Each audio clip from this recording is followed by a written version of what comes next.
How symptomatic should rehab exercises be with post-concussion syndrome? So like the first question, treatment of the neck made this person worse temporarily, right? This person should actually be going back and getting more treatment because they've actually uncovered the fact that their neck is probably contributing a lot to their symptoms.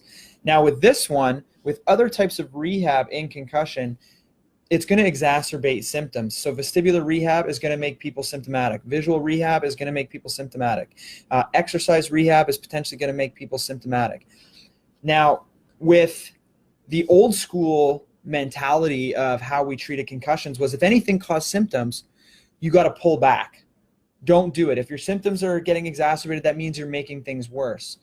The new kind of school of thought is adaptation and habituation.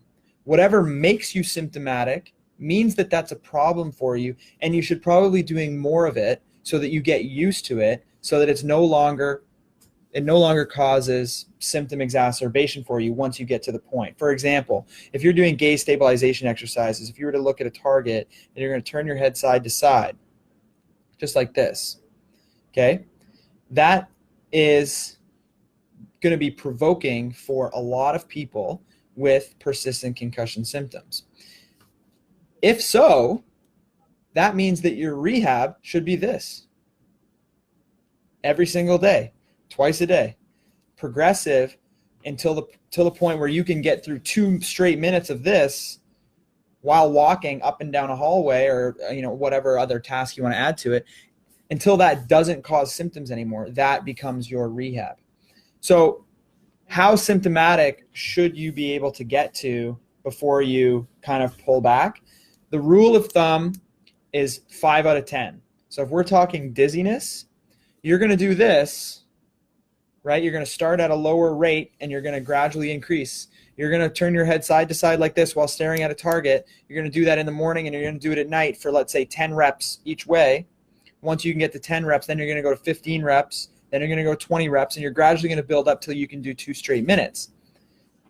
But as you do that, if your dizziness level hits a 5 out of 10, just stop, take a break, let everything kind of calm down.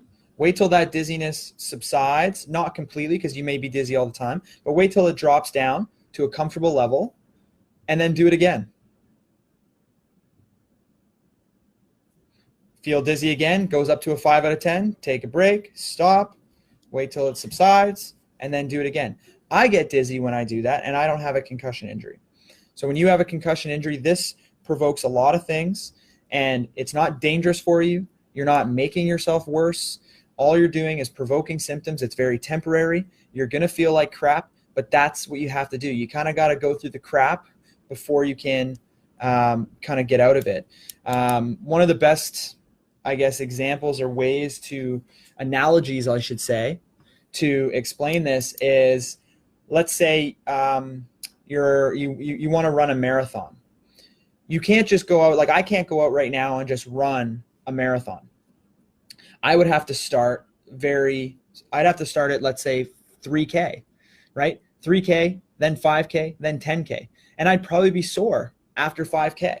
Does that mean I should stop running because my legs are sore because I went for a 5K run? Well, no. That means I'm just out of shape. The next time I go for a 5K run, I probably won't be as sore. The third time I do it, I probably won't be as sore again. And I'll get less and less and less sore. And then 5K will actually be super easy for me. So then what I'm going to do, I'm going to bump it up to 10K. I might be sore after my first 10K, but then I'm going to do it again. And now I'm not sore as much. Then I keep going. Now 10K becomes easy for me. Now I'm going to go to 15. Then I'm going to go to 20. And eventually I'm going to be able to get up to my marathon. So people with concussion will take a look at this and be like, oh, this makes me dizzy. I'm never doing it again. That's the wrong approach. It should be, this makes me dizzy. I'm going to continue doing this until it doesn't make me dizzy anymore. So the rehab a lot of times for concussion is habituation and adaptation. Whatever causes you symptoms means that you should actually be doing more of it. And that's why seeing somebody who has training in this can help to guide you and help to reassure you when you have these issues. They can pick up where the issues are, what systems are involved, and then what's the rehab progression for you, And then when you're having these types of questions, you can actually lean on them to help guide you through the process. They're your coach. They're your trainer, right? They're your run coach. They're your personal trainer. They're your cheerleader. They're everything to you. So you make sure you find a good one.